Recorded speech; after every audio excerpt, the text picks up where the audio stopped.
Eh bien bonjour à tous, aujourd'hui vidéo triple avis, on a découvert Date Night, on a découvert Venom Let There Be Carnage et on a redécouvert The Final Countdown. Comme d'habitude j'ai filmé ça juste après le visionnage des films, je vous envoie ça tout de suite. Alors je viens juste de terminer le revisionnage et pour la première fois en 4K de The Final Countdown. Ce film que j'ai vu beaucoup quand j'étais gamin parce que j'adorais l'idée du porte-avions, des vaisseaux, des machins, des bidules. Je dois avouer que j'étais très impatient de le redécouvrir en 4K après ce magnifique cadeau d'anniversaire de la Casa Girl, hein, donc ça remonte à un petit moment déjà. Et je m'étais chauffé pour le revoir, mais comme je le connaissais par cœur, je voulais pas le revoir tout de suite. C'est vrai que je le connais pas par cœur, surtout qu'en plus je l'ai vu énormément en version française à l'époque. Là maintenant que c'est ma deuxième fois seulement en VO. Putain, mais au final, j'avais mis 7 sur 10, j'ai regardé sur IMDb, j'avais mis 7 sur 10. Mais putain, mais c'est pas possible en fait, je sais pas si j'ai appris des choses qui ont fait que je vois le film de manière différente maintenant. Pourtant, la dernière fois que je l'ai vu, c'était pas il y a 150 ans. Mais je pense que je vais mettre 9, hein. Je réfléchis, mais là je suis parti pour un 9 parce qu'en fait, ce film, du début à la fin, je me régale. Il y a tout dans ce film. Alors, avant d'aller plus loin, je dois dire que d'une certaine manière, il y a spoil et pas spoil dans ce film. Et je pense avant toute chose que je ne peux pas vous raconter ce qu'est l'histoire de ce film sans vous spoiler un tout petit truc. Parce que c'est vrai que moi, l'ayant vu petit, je n'avais pas compris en fait quand je regardais le film, je ne comprenais pas l'histoire, j'avais aucun historique des faits réels. C'est pas une histoire vraie, hein, mais des faits réels dont on parle dans ce film. Donc j'ai envie de vous dire, si vous n'avez pas vu le film, que vous êtes intéressé par les films, on va dire, de guerre, films de bataille navale, trucs comme ça, je pense qu'il mérite que vous le regardiez avant d'écouter mon avis, parce qu'il y a un petit truc que je risque de spoiler, donc si vous voulez vraiment le voir sans zéro spoil, arrêtez cette vidéo tout de suite, ou en tout cas, allez au prochain avis s'il y en a un autre après, je ne sais pas ce que ça sera dans la vidéo. Sinon, bah, écoutez, vous allez être spoilé un petit peu, mais c'est un tout petit spoil. Alors, qu'est-ce que l'histoire de ce film ? En fait, c'est un film de 1980, donc nous sommes en 1980, et il y a le porte-avions, l'USS Nimitz, donc à l'époque, 1980, qui passe dans une tempête, alors qu'il faisait juste une opération de routine, tu vois, il était parti en mer, bon voilà. Et il se retrouve pris dans une tempête qui le fait voyager dans le temps, 40 ans plus tôt, quasiment, puisqu'il se retrouve en décembre 1941, donc pour ceux qui ont un minimum de connaissances historiques, le 7 décembre 1941, c'était l'attaque de Pearl Harbor. Et donc le bateau, le Nimitz, le porte-avions, je vais y arriver, se retrouve la veille de l'attaque, le 6 décembre 1941. Il se retrouve là. Et donc vous vous imaginez, bon déjà les mecs ils se demandent qu'est-ce qui se passe. Et donc après, ben, c'est la question, c'est qu'est-ce qu'on branle ici? Comment c'est possible? Quand ils se rendent compte de où ils sont, parce qu'au début ils se disent qu'est-ce qui s'est passé après la tempête, ils savent pas. Puis quand d'un coup ils se rendent compte qu'il n'y a plus de contact radio, ils n'ont plus rien au radar alors qu'ils avaient un destroyer pas loin et ils avaient, je sais plus aussi, il y avait un bateau russe à côté. Ils se posent des questions, ils écoutent des émissions de radio pour voir ce qui se passe, et ils tombent sur des émissions des années 40, donc les mecs ils sont en mode mais what the fuck, tu vois. Et donc c'est la découverte de ça, et puis c'est un enchaînement après de petits événements. Mais en fait ce film est génial parce qu'il te fait réfléchir sur justement le voyage dans le temps. Déjà, tu te dis merde, si jamais ça se passait vraiment, qu'est-ce qu'on ferait? Parce que ils se posent la question, les mecs, ils sont à la veille de l'attaque de Pearl Harbor. Imaginez la puissance de feu d'un porte-avions de 1980 en 1941. C'était l'évolution de l'armement militaire a évolué de dingue en 40 ans, vous imaginez.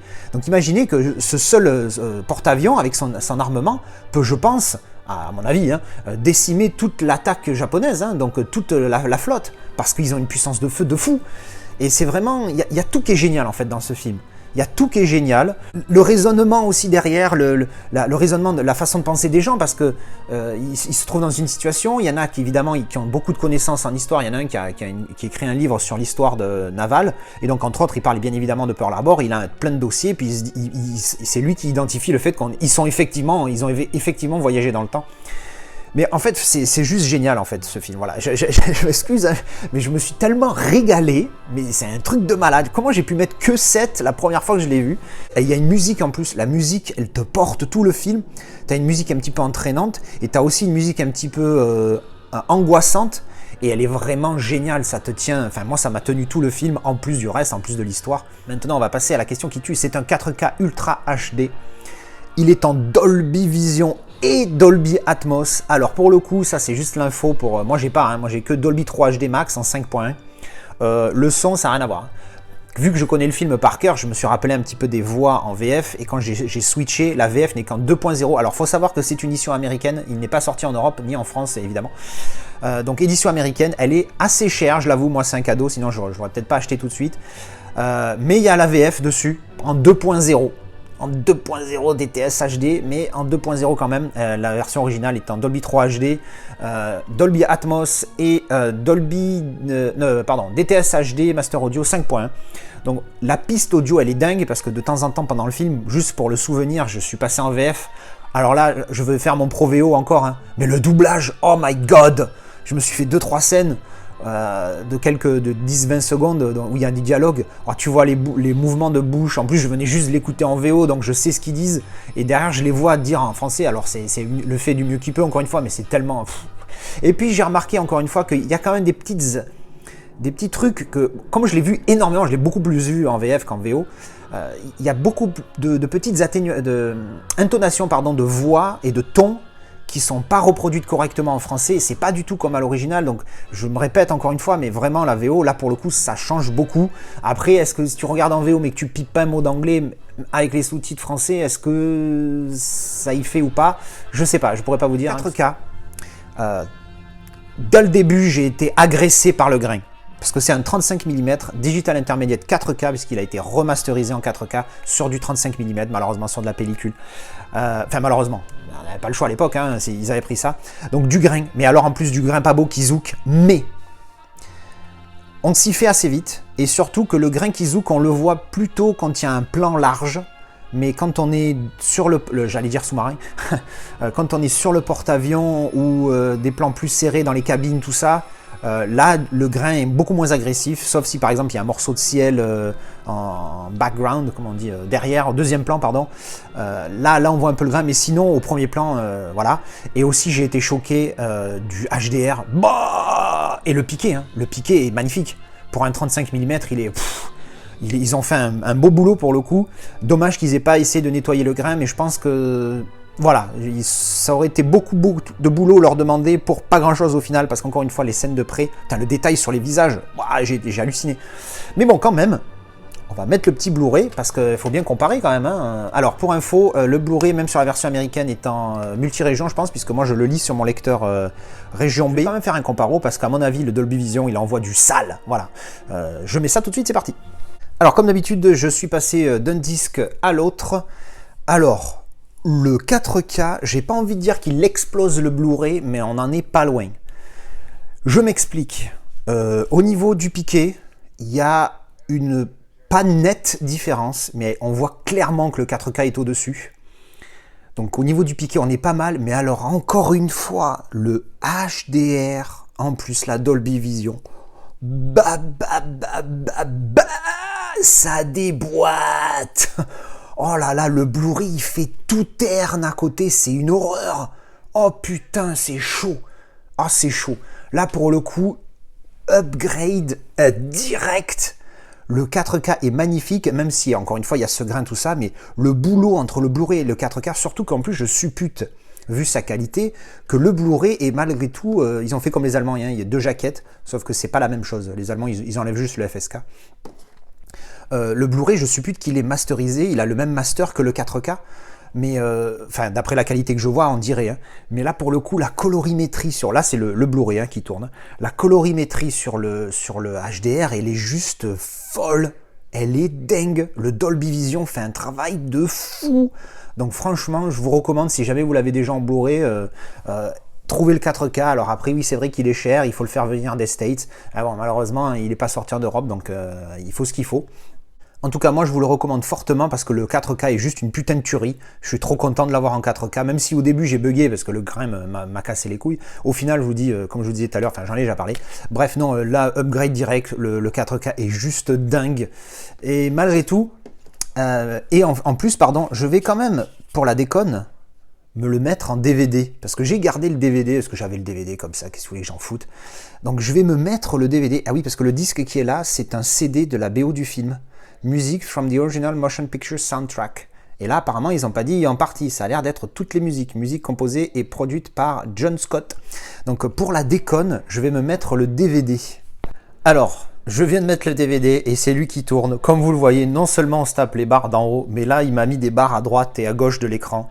Alors, je ne sais pas pourquoi, il doit y avoir un réglage, parce que normalement, même sur un vieux DVD, il doit être normalement en 16/9, donc j'ai un réglage à la con. Je vous avoue que sur les DVD que j'en regarde peu, mais quand j'en regarde, j'ai rarement ça m'arrive déjà. Mais là, je vous avoue, j'ai pas envie de me prendre la tête. J'ai juste regardé la qualité comme elle est là. Ah, c'est chaud. Ah, c'est chaud quand on commence en a tapé dans la haute définition et dans l'ultra haute définition. Mettre le DVD, ça fait putain, ça fait bizarre. Ça fait franchement bizarre la qualité. Ah putain, je te jure, t'as l'impression de passer de PlayStation 5 à PlayStation 1. Tu sais, genre comment il s'appelait le jeu là, Toshinden, le jeu de combat qui était sorti en premier sur la PlayStation 1. Les mecs, ils avaient les pieds carrés ou Adidas Power Soccer, les anciens savent. Où les mecs, ils avaient des pieds triangulaires, là, triangle, rectangle. Enfin bref. Non, évidemment, c'est chaud, c'est à la limite du regardable. Je pense que si vraiment j'avais que celui-là, que le DVD, je l'aurais vu en DVD. Bon voilà, ça c'était pour la petite décode. J'espère que cet avis vous a plu. Et en tout cas, c'était mon avis sur The Final Countdown en 4K Dolby Vision. Alors je viens juste de terminer Venom Let There Be Carnage. Oh nom de Dieu, de nom de Dieu, de nom de Dieu! Putain, quelle bousasse! Oh là là, mais cette déception, putain, c'est un truc de malade. Alors avant de commencer de développer un chouïa, faut savoir que moi j'ai aimé le premier. Oui, je l'ai même beaucoup aimé. J'avais mis j'avoue, généreux 8 sur 10. Même si je pense que la prochaine fois que je le verrai, peut-être que ma note va tomber à 7. Mais c'est quand même un film que j'ai beaucoup aimé, le premier Venom. J'ai beaucoup aimé l'idée du personnage, tout ça. Même si c'est vrai que, d'après ce que j'avais entendu dans le comics, c'est beaucoup plus violent, beaucoup plus sanglant. Là, ils l'ont fait en mode pour que tout le monde puisse aller le voir au cinéma. Je parle encore du premier. Et que du coup, ça en a déçu certains, ce que je peux totalement comprendre. Donc, le 2 sort, je me dis, bon ben cool, moi j'ai bien aimé, on va voir une suite. Bon, j'avoue qu'avant de le regarder aujourd'hui, nous sommes le 19 mars 2022. Avant de l'avoir vu, j'ai entendu beaucoup de reviews, j'en ai lu beaucoup et je n'ai jamais vu quelqu'un qui a dit que c'était bien. Donc, j'avais un petit peu les chocottes, hein. Évidemment dans le Discord, quand j'ai dit que j'allais le regarder, j'ai dit, bon allez, voyons voir à quel point je vais être déçu. Putain, mais je m'attendais pas à ce point-là, quoi. Je m'attendais vraiment à être déçu parce que encore une fois, moi j'ai aimé le premier, mais alors là, putain, mais c'est nul. Alors il y en a un qui dans le Discord, il me dit, bon désolé, j'ai fait un petit cut parce qu'il y a eu la scène post générique, je sais pas parce que c'était au milieu. Donc faut savoir que là, la scène post générique arrive à 1h27, que le film dure 1h37 et que le générique avait déjà commencé depuis 3 minutes. Donc le film fait en fait 1h20-25 et franchement c'est déjà trop. En plus, parenthèse, là j'y pense, la musique de merde du générique, oh putain, mais c'est nul, espèce de rap dégueulasse là, bon bref. Bon alors j'en étais où dans l'histoire?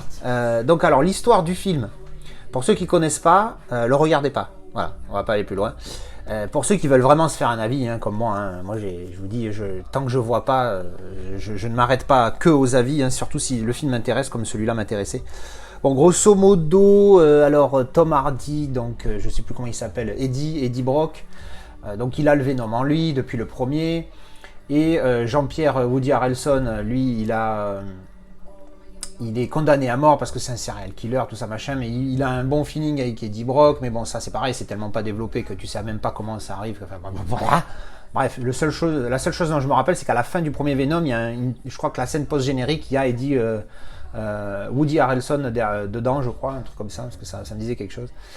Et donc lui, en fait, il est condamné à mort, il veut parler à Eddie essaie d'aller lui parler, puis à un moment donné, il se frite un petit peu, et lui, il le mord au sang, et du coup, un petit peu de son sang à Eddie, qui contient un petit peu du sang de Venom, vient dans lui, et du coup, lui, il crée donc son ennemi Carnage.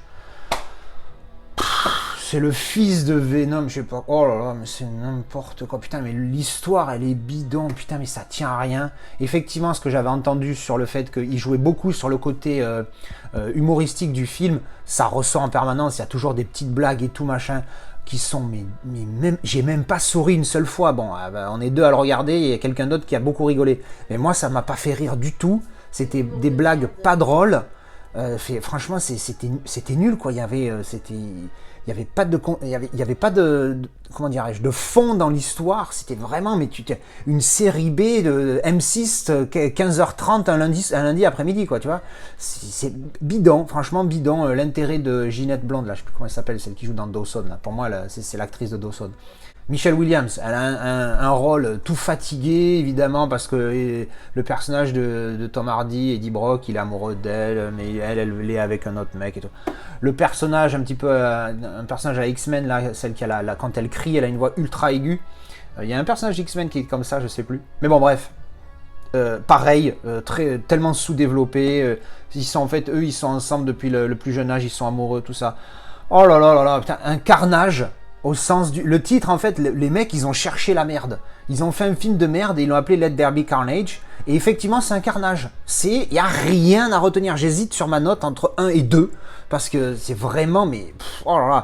Même les effets spéciaux... Alors, il y a quelqu'un dans le Discord qui a dit que les effets spéciaux n'étaient pas bien faits. Là, pour le coup, je ne suis pas spécialement d'accord. C'est pas dingue. Hein. C'est clair qu'il y a du mieux, mais ça va, c'est correct. C'est pas dingos. Hein, voilà, hein. On ne s'attend pas à quelque chose de vraiment net et tout. Mais c'est correct, voilà, j'ai trouvé pas ça exceptionnel, mais j'ai pas trouvé ça nul non plus, quoi, hein, en parlant objectivement de juste des effets spéciaux. Mais ouais, franchement, c'est bidon, quoi, c'est nul.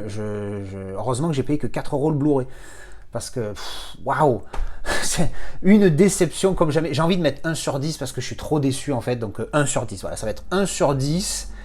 Maintenant on va parler qualité parce que donc comme je viens de le dire, je l'ai en Blu-ray, j'ai pas pris le 4K parce que justement je m'attendais à ce que je me dis je vais pas dépenser trop d'argent dans ce film. Là j'avais trouvé le disque tout seul à 4 €, j'ai dit ça c'est bon.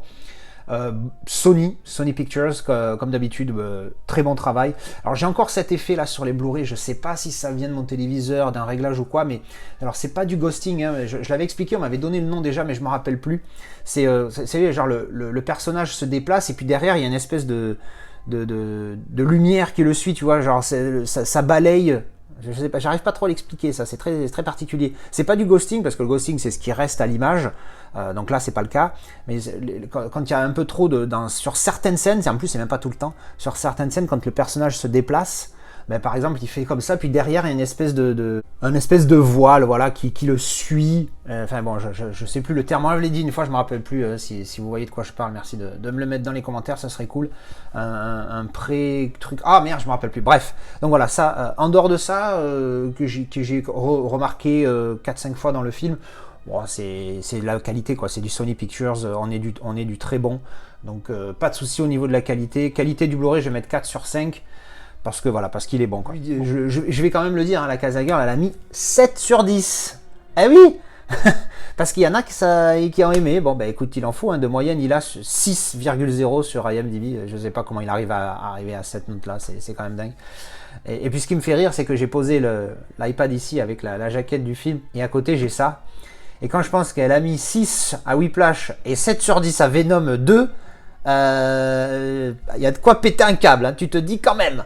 Hein? Enfin bref, bon écoute, il faut bien que, tant mieux, hein, s'il y en a à qui ça plaît. Donc voilà, ben ça c'était mon petit avis sur Venom 2 et une grosse déception. Alors on vient juste de finir Date Night, c'est un film que je connaissais pas du tout, recommandé par la Casa Girl. C'est une petite comédie romantique bien sympathique. Donc c'est l'histoire d'un couple qui veut aller dans un restaurant mais il est blindé. Et à un moment donné, on appelle la réservation pour un couple qui ne se présente pas. Donc du coup, ils prennent leur place. Et il se trouve en fait qu'ils prennent la place de quelqu'un d'un couple pas très bien intentionné. Et ils se font, on va dire, embrigader dans une histoire qui avait rien à voir. Donc c'est un couple très lambda qui part dans une histoire de chantage avec un député ou je sais plus trop quoi, plus un flic, pas des flics, enfin je sais plus trop. Enfin bref, ils se retrouvent embrigadés dans une histoire qui, bon, un peu cher, ils ont rien à voir dedans. Et donc c'est leur petite nuit un petit peu faux folle là-dedans. Donc évidemment après ils vont à la police, ils expliquent ça, mais ils se rendent compte que les mecs qui les ont agressés en fait c'est des flics, donc du coup ils s'enfuient, puis après bon ça part dans plein d'histoires. C'est sympathique, c'est pas un grand film, ça c'est clair et net. Je pense que je vais mettre 5 sur 10, parce que voilà, c'est sympa, mais c'est pas non plus, voilà, quoi, tu vois. La fin, j'ai bien aimé, il y a un twist mignon, qui est pas exceptionnel, mais j'avoue que je m'y attendais pas. Donc j'ai dit, allez, go, ça va faire monter la note parce que j'étais parti plus sur un 4. Donc je mets 5 grâce au petit twist de la fin. C'est sympa, voilà. C'est une bonne petite comédie romantique que je vous recommande si vous ne l'avez pas vue.